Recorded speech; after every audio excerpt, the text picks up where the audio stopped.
You're up to something. What's going on? I have a proposition for you, Jimmy. Something that will change your life. Yeah, what's that? This! Yeah. Jimmy, this is the latest craze. Body water.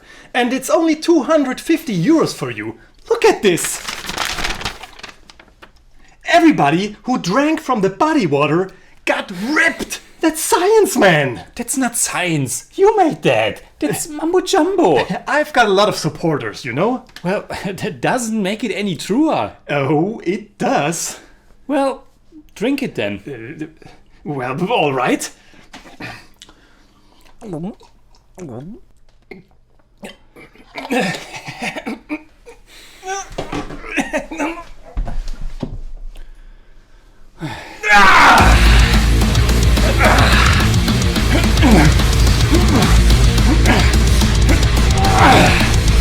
Muscle Meister Reviews.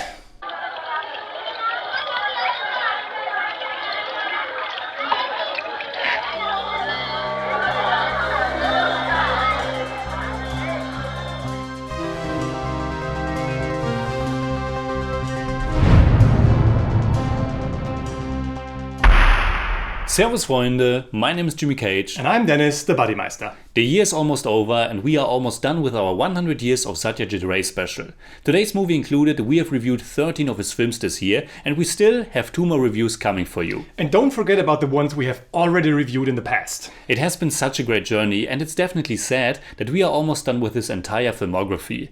The only movies that we skipped are those that are only available in pretty bad quality. So he is hoping they will get remasters as well. Then we can catch up with them. Gonoshotru, or An Enemy of the People, is a 1989 Bengali language drama, and at the time it was kind of a comeback for Satyajit Ray. Between his previous film The Home and the World and this one was a 5-year gap, in which he did a short documentary about his father Sukumar Ray, but he didn't direct a feature film. The reason being that he suffered a heart attack in 1983 while working on The Home and the World, and his doctors told him to rest. Thankfully, he was finally able to return to the director's chair, and before he died in 1992 at the age of 70, he was able to make 3 more films. An Enemy of the People, Branches of the Tree, and A Stranger, which we already reviewed. 3 films that are considered as a loose trilogy, with all of them showing a different Satyajit Ray, a different approach and a clearer political stance. These films are much more focused on dialogue and people sitting together and discussing certain topics.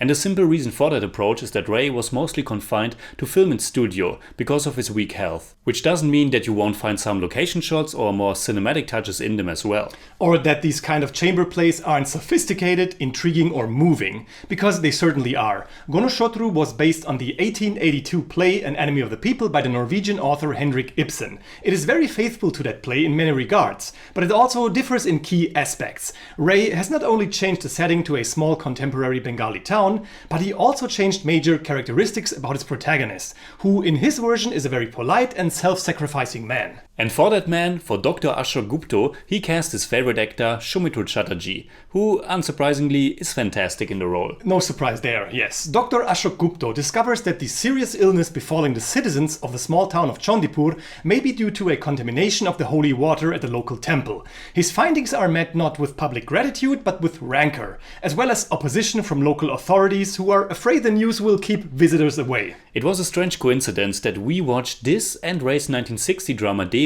back to back, because they are thematically pretty similar, both dealing with the clash between science and religion or superstition.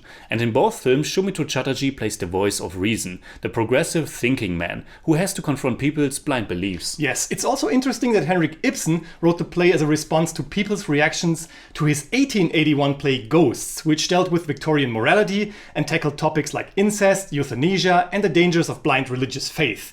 He became an enemy of the people. Now, there might be a bigger gap between Devi and Gonoshotru, but Ray clearly was the enemy of the people at least once in his career too, because he was confronted with the same questions Dr. Ashok Gupta was. Gupta isn't an atheist, but an agnostic, and he tells nobody that he or she shouldn't follow his or her beliefs. He actually doesn't tell anybody what to think, he just wants to speak. He wants to let people know what he found out, because they have a right to know. Yes, it's a question of health, not religion, he says at one point. Yes, maybe this time I should start with a few things that I didn't like that much or that I think are holding the film back from being amongst Ray's best. On one hand, I appreciate the clarity about the character's convictions and the standpoint of the film, but on the other hand, it made things a little bit too predictable and just slightly stale. And while some of the best films ever made only consist of people talking, I could never completely shake the feeling that I was watching something more at home on TV than in the cinema. It's still a damn good film, but I only wanted to get my few nitpicks out of the way first. I read a few reviews after I watched the movie, and I actually was surprised when I found out that Gonoshotru seems to be counted among Ray's weaker films, because I really liked it. I can see where your little nitpicks and a few from the reviews are coming from though. The predictability is debatable in my mind, but when it comes to being slightly stale, I agree. It's a bit too designed in a few places, too constructed. How people walk in and out of places to take part in a discussion, how they talk, it's a bit too stagey. And it's also almost a bit comical how many times we see someone face-palming. But the thing that impressed me the most about Gonoshotru is how unbelievably timely its story is. The play was written 140 years ago, the film was released more than 30 years ago, and yet it's still hauntingly relevant. Just think about the whole COVID mess and how we can totally see the catastrophic consequences if politicians and groups of people don't listen to scientists, don't listen to experts. In this film, it's mainly about science and faith. Deeply religious people simply can't believe or accept that holy water could ever be contaminated. They don't want to hear about it. But it's about more than that. It's about corruption, about politicians and newspapermen who think about their own profits, about their own political and financial gain. Especially in the United States, the pandemic has been completely politicized. Issues of public health and basic scientific facts have become something that's determined by voting left or right. And many people have accepted corruption as something pretty normal, something that's okay if it's done by the own party or politicians that line up with one's own beliefs. Corruption and other things that cross moral or even legal grounds are happening completely out in the open, and it's still okay. We can see this not only in the US or India, but in our own country Austria as well. Satyajit Ray has made several public statements in the last years of his life where he was condemning corruption and also warning about religious fundamentalism, all things that may have become even more prevalent in recent years. There are moments in the film where maybe a few years ago I would have thought that nobody's actually that ignorant or stupid, or at least not this loudly and publicly.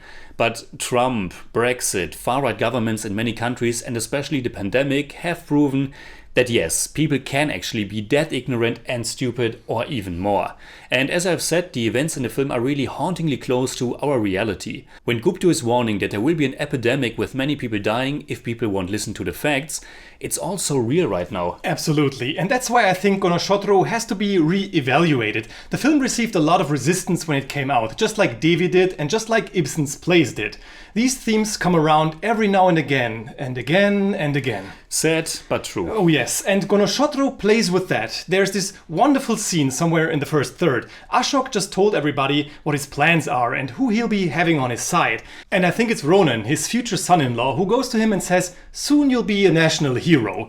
And you know that's probably not gonna happen, so it makes everything much more severe, and of course it temporarily makes Ashok the tragic hero.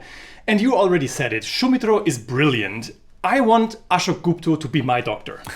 You can feel how the pressure on him rises, how fear becomes an omnipresent feeling, but he's not ready to cut back and his family supports him no matter what. Well, everybody but his brother Nishit, of course. A fierce performance by Dhritiman Chatterjee, who also was in The Adversary and The Stranger. He's so menacing and cold-blooded, especially in that moment when he's confronting Ashok with the leader of the temple in his office. He's just sitting there and his stare and cold expression are so powerful. And there's also this nice visual moment where Nishit is in the foreground and Ashok and the editor are in the back. Everything's in focus and you can sense the power of the corrupt politician. There are so many scenes that made me angry, how they try to sabotage each and every one of Ashok's moves. But his family is at his side, not only Ronan, but also his wife Maya, played by Ruma Guha-Thakurta, and his daughter Indrani, played by Mamata Shankar. Both are great, but Mamata Shankar stands out. She has some great scenes. Yes, now coming to the ending, it is pretty predictable, with Ronan and the former second editor coming to help Gupta. But it nevertheless felt very inspiring. Shumitro beautifully shows the returning hope of Gupta, and I just absolutely love this notion that thinking people are indeed not alone and that the future will be brighter than the past or present. I actually almost had tears in my eyes because everything's so miserable at that point. But when everybody realizes that not not all is lost. When the music kicks in, by the way, once again composed by Ray himself, and when the smiles return on everybody's face, it just felt good and rightful. It's a great ending to a great movie. So, what would we say in German about Gunnoshotru? Der Volksfeind mag hier und da etwas zu angestaubt und konstruiert sein, aber die absolut zeitlose Geschichte, brillant gespielt und mit geschliffenen Dialogen auf den Punkt gebracht, macht diesen Film unbedingt sehenswert. I give Gunnoshotru 8 out of 10. It's more like 7.7, but I don't do that. For me, it's also 8 out of 10. It's more like 8.4, but I don't do that either.